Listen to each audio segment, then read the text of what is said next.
അമേരിക്കയുടെ യുദ്ധക്കപ്പലുകളെ തകർക്കാൻ ഇറാൻ ഒരുങ്ങിക്കഴിഞ്ഞതായിട്ടാണ് റിപ്പോർട്ടുകൾ വരുന്നത്. ആന്റി ഷിപ്പ് മിസൈലുകളെല്ലാം, കപ്പൽ വേദ മിസൈലുകളെല്ലാം സജ്ജമായി എന്ന വാർത്തയാണ് ഇറാനിൽ നിന്ന് വരുന്നത്. Iran's coastal anti ship missiles have been activated.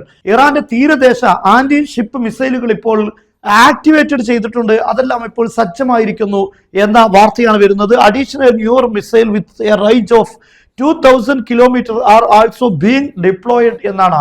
ഇറാന്റെ പുതിയൊരു മിസൈൽ കൂടെ, നിലവിൽ ഇറാനുള്ള ധാരാളം ആന്റി ഷിപ്പ് മിസൈലുകളുണ്ട്. ആ കൂട്ടത്തിൽ അബു മഹ്ദി, അതുപോലെ ഹൊർമുസ് 1, 2, അതുപോലെ തന്നെ പേർഷ്യൻ ഗൾഫ്, ഇങ്ങനെ തുടങ്ങി ഗദീർ, ഇങ്ങനെ പലതരം ആന്റി ഷിപ്പ് മിസൈലുകളുണ്ട്. അതോടൊപ്പം തന്നെ ഫതഹ് എന്നറിയപ്പെടുന്ന ഇറാന്റെ ഹൈപ്പർസോണിക് മിസൈലുണ്ട്. ഈ മിസൈലിന്റെ ഒരു വേരിയന്റ് ആന്റി ഷിപ്പ് മിസൈലാണ്. ഇതെല്ലാം തകർക്കുക എന്നത് തന്നെ വളരെ സങ്കീർണമായ കാര്യമാണ്.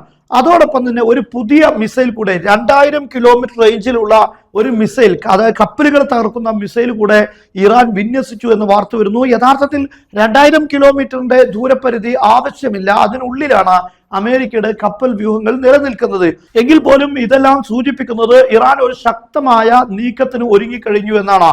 ഇറാന്റെ മണ്ണിലെ ഏതെങ്കിലും ഒരു കേന്ദ്രത്തെ ലക്ഷ്യം വെക്കുക, അല്ലെങ്കിൽ അവിടെയുള്ള ഏതെങ്കിലും ഒരു നേതൃത്വത്തെ ലക്ഷ്യം വെക്കുകയോ, കടലിൽ കപ്പലുകൾക്ക് നേരെ ആക്രമണം നടത്തുകയോ, ഇതെന്ത് ചെയ്താലും ഉടനെ തന്നെ ഇറാന്റെ ഭാഗത്തു നിന്നുള്ള തിരിച്ചടി ഉണ്ടാകുമെന്നാണ്.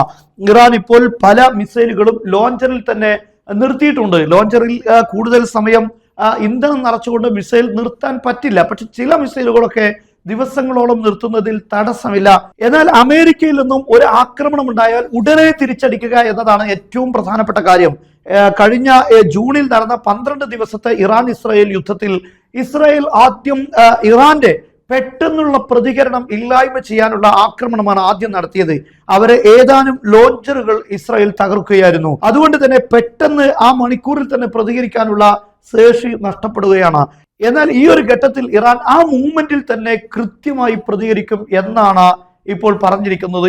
എന്തായാലും ഇറാൻ ഒരു പരിമിതമായ യുദ്ധത്തിനല്ല, ഒരു പരിമിതമായ ആക്രമണത്തിനല്ല ഇപ്പോൾ ഒരുങ്ങുന്നത്. വിശാലമായ യുദ്ധമായിരിക്കുമെന്ന് അവർ തുടക്കത്തിൽ തന്നെ പ്രഖ്യാപിച്ചിട്ടുണ്ട്. കഴിഞ്ഞ യുദ്ധത്തിലെല്ലാം അങ്ങനെയാണ് സംഭവിച്ചിരുന്നത്. ഇറാനും ഒരു പരിമിതമായ ചില ഭാഗങ്ങൾ ആക്രമിക്കുന്നു, അതുപോലെ ഇസ്രയേലും ആ രീതിയിലുള്ള ആക്രമണങ്ങളാണ് നടത്തിയിരുന്നത്. എങ്കിൽ അതിൽ നിന്ന് വ്യത്യസ്തമായി ഒരു ശക്തമായ ഒരു യുദ്ധത്തിലേക്കാണ്, പ്രത്യേകിച്ച് മിഡിൽ ഈസ്റ്റിൽ മൊത്തം ഒരു യുദ്ധത്തിന്റെ സാഹചര്യങ്ങളിലേക്ക് നീങ്ങും. അങ്ങനെ ഒരു നീക്കം അമേരിക്കയോ ഇസ്രയേലോ നടത്തി കഴിഞ്ഞാൽ അതിനുവേണ്ടി ഇപ്പോൾ ഇറാൻ സജ്ജമായിരിക്കുന്നു എന്ന വാർത്തയാണ് വരുന്നത്.